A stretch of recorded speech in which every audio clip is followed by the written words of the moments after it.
Pagkatapos ng isang mahabang biyahe, narating na rin ni Maru at Kiriko ang lugar kung saan matatagpuan ang lugar na may grupong Immortal Order. Pero kahit anong tingin nila sa paligid, wala man lang bakas ng organisasyon. Tahimik ang paligid, parang walang tao. Kaya naisip ni Kiriko ang isang simpleng plano, gumawa ng karatula. Sinulat nila na tatanggap sila ng kontrata para pumatay ng man-eater. Isang paraan nila para mapansin. At habang nag-aantay, nagluto sila ng huli mula sa ilog. Sa gitna ng pagkain at katahimikan, walang kaalam-alam ang dalawa, pinagmamasdan na pala sila. May mga taong sumusubaybay mula sa dilim. Mga gwardya ng mismong Immortal Order. Agad nilang inireport sa isang doktor ang dalawang kakaibang bisita, at iniutos ng matataas na opisyal na dalhin agad sila. Pero hindi ang Immortal Order ang unang nakalapit sa kanila. Isang grupo ng rebelde ang lumitaw mula sa anino. Tawag nila sa sarili nila ay Livy Human. Ang kanilang leader, Mizahasha, ay matapang at diretso. Sa kanilang pananaw, ang Immortal Order ay isang organisasyong nagtatago ng kasamaan. Hindi lang eksperimento sa katawan, kundi ang pinakamatinding kasalanan, ang pagbure sa pagitan ng tao at makina. Sinasabi ng Livy Human na may isa pang nilalang sa loob ng gusali. Isang man-eater. At ito ang dapat nilang tapusin. Inalok nila si Maru at Kiriko ng kontrata. Isa lang ang misyon, patayin ang man-eater sa basement ng gusali habang nagsasagawa sila ng demonstrasyon sa labas. Kinabukasan, nagsimula ang plano. Sa labas, sumisigaw si Mizahasha, hawak ang megaphone. Galit, sigaw ang hustisya. Tinanggal niya ang kanyang prosthetic leg bilang paraan ng protesta laban sa organisasyon. At sabi niya, ang makina at tao ay di dapat pinagsasama. Ang rally ay unti-unting nagiging kaguluhan. Samantala, sa loob ng gusali, sa tulong ng double agent, tahimik na nakapasok sina Maru at Kiriko sa basement. Pero isang bagay ang hindi tama. Maganda ang ilaw. Malinis ang paligid. Masyadong tahimik. Sabi ni Kiriko, posible itong may connection sa life support systems. Pero si Maru, mas alerto, parang may mali sa buong setup. Pakiramdam niya, posibleng trap lang ito. At doon nila nakita ang kanilang unang target, isang maliit na man-eater. Walang kahirap-hirap itong pinatay ni Maru. Ngunit hindi pa doon nagtatapos. Sa kalaliman ng basement, may isa pang nilalang. Mas malaki, mas tahimik, mas mapanganib. Habang si Kiriko ay nag-aasinta gamit ang kanyang baril, bigla siyang natulala. Isang hypnotic wave ang bumalat sa kanya. Bigla na lang siyang dinala sa isang ilusyon, mga halimaw na humahabol sa kanya. Sinusubukang patayin siya at si Maru. Kahit anong putok niya, walang effect. Hanggang sa unti-unti na siyang kinakain. Isa-isa siyang pinupunit, wala siyang magawa, hanggang sa hinalikan siya ni Maru. Isang simple at tahimik na paraan para gisingin siya mula sa bangungot. At nang magising siya, nanambalik ang kanyang ulirat. Kinomfort siya ni Maru. At nang makumpirma nila ang tunay na anyo ng halimaw, pinatay ni Maru ang malaking man-eater. Tulad ng dati, mabilis.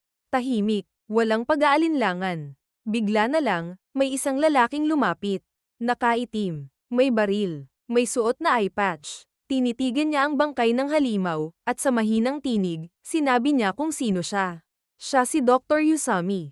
Sa gitna ng kaguluhan, nagbato ng bato ang isang Livy Human, binalik naman ito ng isang Immortal Order. Umiwas si Mizahasha, at nahulog. Umalis ang mga Livy Human at nag-regroup. Matapos nila makonfirm na wala na ang man-eater sa basement. At dito magsisimula ang gulo. Kahit unconscious lang si Mizahasha, sinabi ng mga taong malapit sa kanya, sa ibang miyembro na patay na ang kanilang leader. Ginamit nila ito bilang rason para maging hudyat ng digmaan, at susugurin na nila ang Immortal Order. Habang naguguluhan ang mga tao sa labas, si Kiriko at Maru ay patuloy na sumasalang sa mga kababalaghan sa loob ng gusali. Dinala sila ni Dr. Usami, isa sa mga leader ng Immortal Order, sa isang kwarto kung saan nakatambad sa kanilang harapan ang isang babaeng halos wala ng katawan, si Hoshio. Si Hoshio ay may malubhang sakit, isang kondisyon na kapag hindi naagapan, magiging isang man-eater siya. Ang nag-iisang paraan para makapag-communicate sa kanya ay isang tablet na nakakonek sa katawan niya. At dito papasok ang isang mabigat na desisyon. Si Maru, na may kakaibang kakayahan, ang pinili ni Dr. Usami para patayin si Hoshio bago pa siya maging ganap na halimaw. Si Maru ay nag-aalangan dahil ito ang unang beses niyang nagagawin ito. Ang tapusin ang buhay ng isang tao. Si Hoshio, Bago ang lahat ng ito, ay humiling lang ng isang bagay, gusto niyang makita ang langit. Isang simpleng hiling na sa mundong puno ng sakit at kasamaan ay tila imposibleng mangyari. Samantala, nakapasok na nga mga Livy Human at nag-evacuate ang mga pasyente sa mas mataas na part ng building. Bago pumanaw si Hoshio, iniwan niya ang isang mensahe para kay Dr. Yusami, ang lalaking nag-alaga sa kanya ng matagal. Nagpasalamat si Hoshio kay Yusami na namatay siya bilang isang tao, nagpasalamat din siya na binigay nito sa kanya ang kanyang mata, at mahal na mahal siya nito. Pagkabasa ng mensahe, kitang-kita sa mata ni Yusami ang bigat na dala niya, at tinapos na ni Maru ang paghihirap ni Hoshio. Matapos nito ay nag-evacuate din sila dahil sa Livy Human. Sinabi ni Yusami na hindi siya doktor. Ginawa lang siyang doktor ng mga tao matapos niyang gawa ng prosthetic ang isang bata, at kumalat na ang balita. Habang nag-aayos ang grupo ng Immortal Order para lumipat ng bagong lokasyon, si Kiriko ay nagpakita ng larawan ni Robin sa isa sa mga miyembro ng grupo ni Yusami. Sabi nila ay nakita nila siya 2 taon na ang nakaraan. Si Robin ay may koneksyon sa Immortal Order. Pero paano siya napunta roon? Ano ang tunay na papel niya sa lahat ng ito? Ang Livy Human naman ay nagkaroon ng plano na gawing bagong base ang building dahil sa dami ng power o kuryente nito. Power na kailangan para mabuhay si Hoshio. Matapos ng lahat ng ito, si Dr. Yusami ay nakayakap kay Hoshio, ay nagdesisyon na tapusin ang kanyang buhay. Pinili niyang magpakamatay, iniwan ang lahat ng mga tanong na hindi pa nasasagot. Naging malungkot ang dalawa. Si Maru ay kini-question ang sarili at ang special abilities niya dahil sa pangyayari. Balik sa academy, si Mimi Himer ay nasa underground nang bigla niyang makita ang isa niyang classmate. Matapos nito, tinanong siya ni Tokyo bakit siya masaya, sagot niya, dahil nagkaroon siya ng magandang panaginip.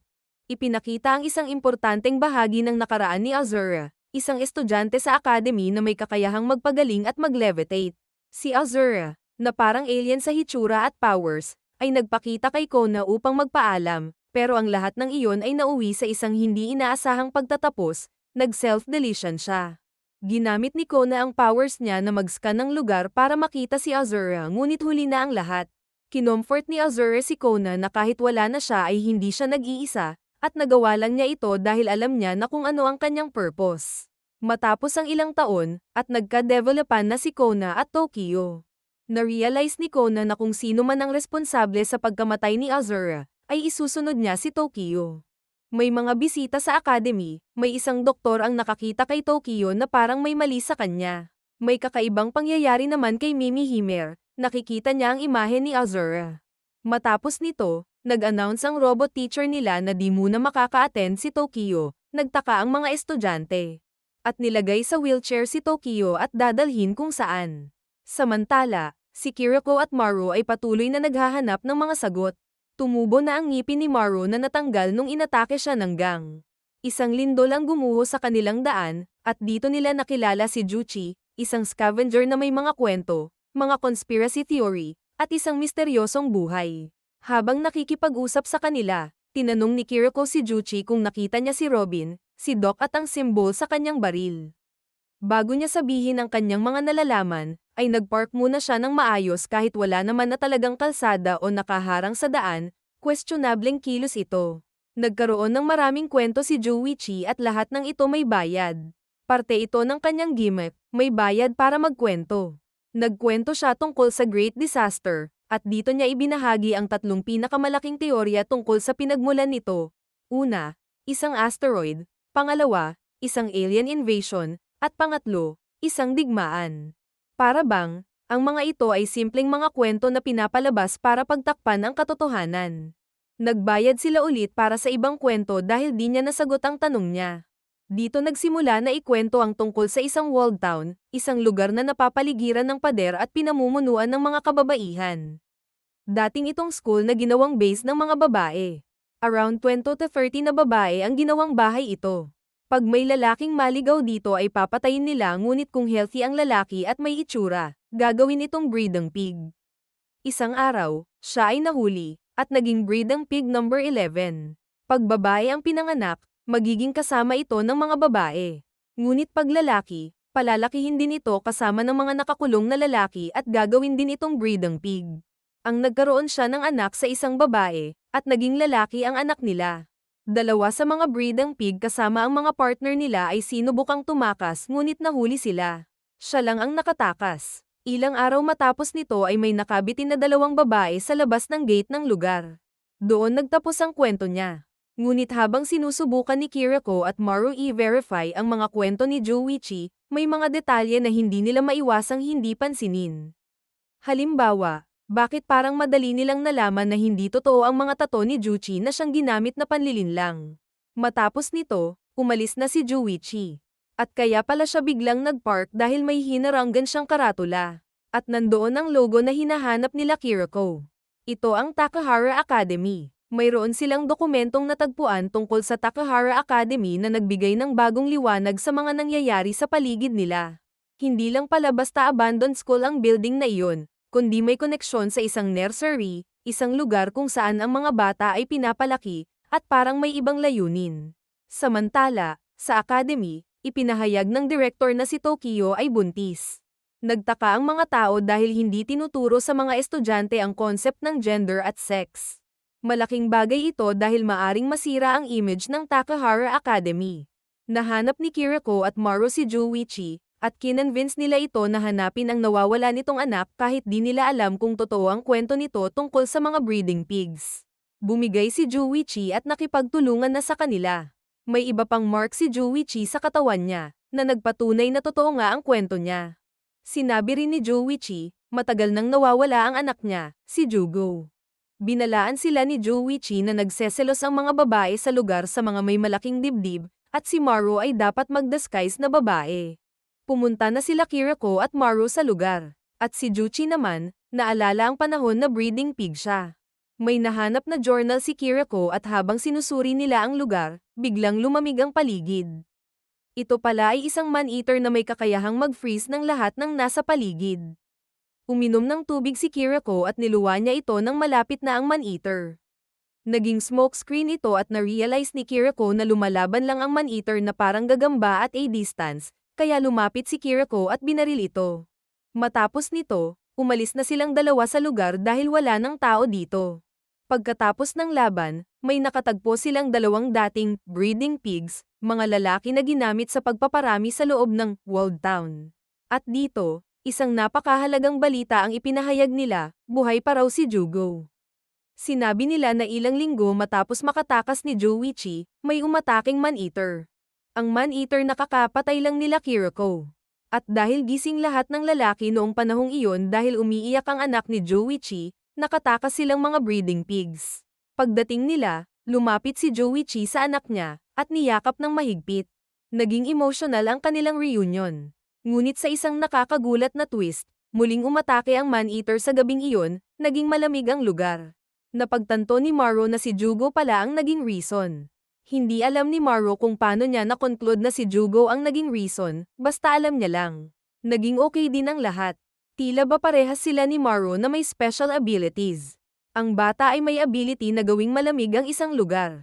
Pagdating ng umaga, umalis sila Maru at Kiriko gamit ang van na gamit ni Joichi. Binigay niya ito as payment sa kanila dahil wala na rin itong dahilan para mag-travel pa dahil kasama niya na ang anak niya. Mas maganda pa ang van na gamit ng mga kasama niya, dagdag niya. Ngunit ang mga alaala ng nakaraan ay patuloy na gumugulo sa kanyang isipan. Noong panahon na sinubukan niyang tumakas, may isa sa mga kasama niya ngayon ang nag-inform sa mga babae noong panahon na iyon. At siya ang naging reason bakit sila nahuli at namatay ang nanay ni Jugo. Pinatay niya ito, kinuha ang sasakyan ng mga lalaki at kasama ang anak niya, sila ay lumayo sa mga tao at lugar na nagpaalaala sa mga mapait na panahon ng buhay niya. Sa academy, pinakita na si Tokyo ay nanganganak at wala pala siyang nararamdamang sakit. Dito, binanggit ng director kay Soatari ang posibilidad na ang anak ni Tokyo, na produkto ng dalawang bata, ay maaaring magkaroon ng kakayahang labanan ang nakamamatay na sakit na kumakalat sa mga batang pinanganak ni Mina, ang artificial intelligence.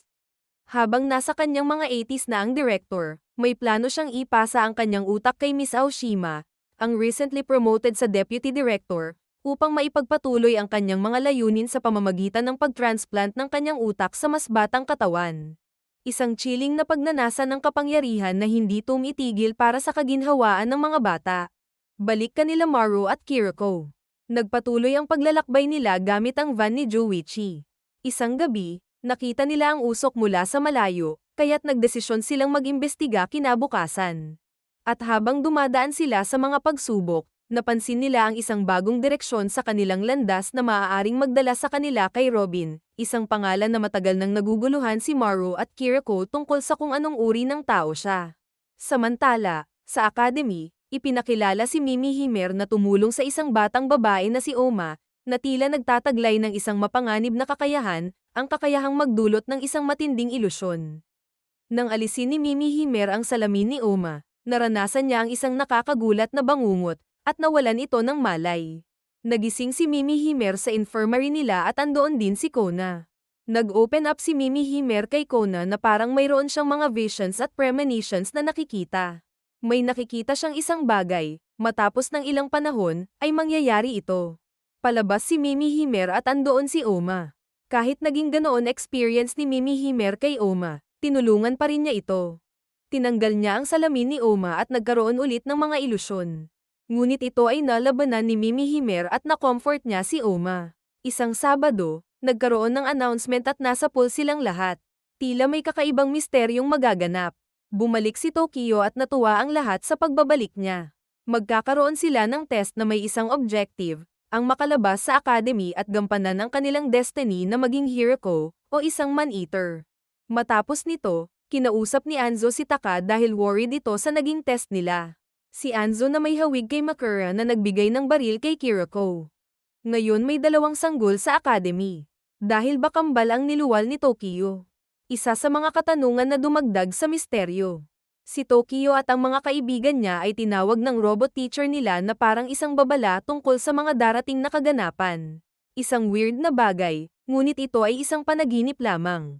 Ang mga sandali ng katahimikan at normalidad ay agad na winasak ng isang malupit na pagsabog na dumurog sa pader ng academy na nagbigay daan sa mga bata para matuklasan ang mundo sa labas. Ngunit sa loob ng nursery, ang doktor, si So Atari, ay naguguluhan kung aling bata ang anak ni Tokyo dahil sa mga pangyayari. Sa isang sulyap, ang lahat ng ito ay nagiging isang laro ng pagkakakilanlan at pagkawala. Nag-down ang artificial intelligence na namamahala sa academy, at nagkaroon ng pagsabog sa kisame. Samantala, natagpuan ni Maru at Kiriko ang isang masiglang market na halos imposible nang hindi mapansin. Parang isang lugar na hindi nila inaasahan sa ganitong uri ng mundo. Ngunit sa kabila ng mga tao at buhay na parang normal, napansin nilang ginagamit ang chips bilang pera, isang konsepto na malayo sa buhay na nakasanayan nila. Napunta sila sa Ministry of Reconstruction upang magparehistro at ma-convert ang pera nila sa chips. Sa lugar na ito, ang mga tao ay kinukuhanan ng picture at kinukuha ang detalye nila bago makapag-transact. Dito, nagtanong si Kiriko kung andito si Robin at nag-confirm ang staff na andito nga siya.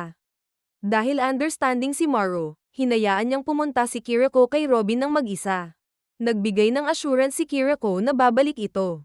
Habang hinihintay ni Kiriko ang kanilang pag-uusap kay Robin, dinala siya ni Robin sa isang lugar na tinatawag na Large Filtration Plant, isang lokasyon na dating bahagi ng Takahara Academy Ibaraki Facility.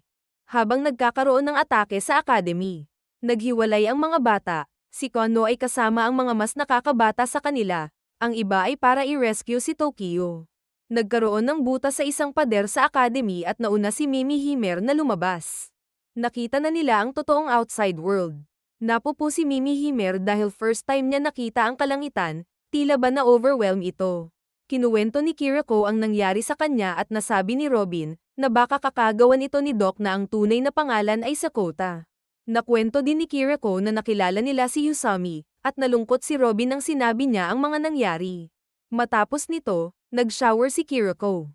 Nagtaka siya nang wala na ang mga damit niya sa banyo. Iyon pala, si Robin ay may masamang plano kay Kiriko.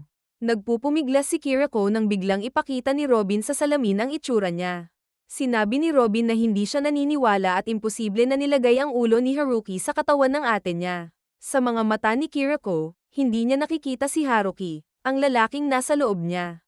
Dito pinakita kung gaano katindi ang body dysmorphia ni Kiriko o Haruki dahil sa mga nangyari sa katawan niya. Kung saan ang ulo ni Haruki ay nilagay sa katawan ng ate niyang si Kiriko. At tuluyan na siyang pinagsamantalahan ni Robin. Si Robin na brother figure ni Haruki. Nagsimula sa paglalakbay ni Taka at Anzo sa labas ng mundo, patuloy nilang tinutuklas ang mga misteryo ng bagong realidad. Habang si Mimi Himer at Shiro naman ay nagpasyang bumalik sa academy upang ipaalam sa iba ang kanilang natuklasan. Ibinigay ni Dr. So Atari ang isang sanggol kay Aoshima, sinasabing ito ay anak ni Tokyo kahit hindi talaga ito sigurado. Nag-decide silang dapat ibigay ang baby kay Tokyo. Ipinahayag ni Aoshima ang Noah Project, isang plano upang iligtas ang mga bata. Ngunit dumating ang badly injured na director, at nang subukang kunin ang sanggol mula kay Tokyo, nag-activate ang mga kapangyarihan ni Tokyo. May lumabas sa kanyang kulay pula na bagay na katulad ng nakita niya minsan sa panaginip niya. Si Shiro at Mimi Himer naman, ay naligaw pabalik sa academy.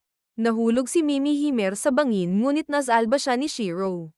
At doon nagsimula ang mas malalim na relasyon nilang dalawa. Ano kaya ang magiging ending nilang dalawa?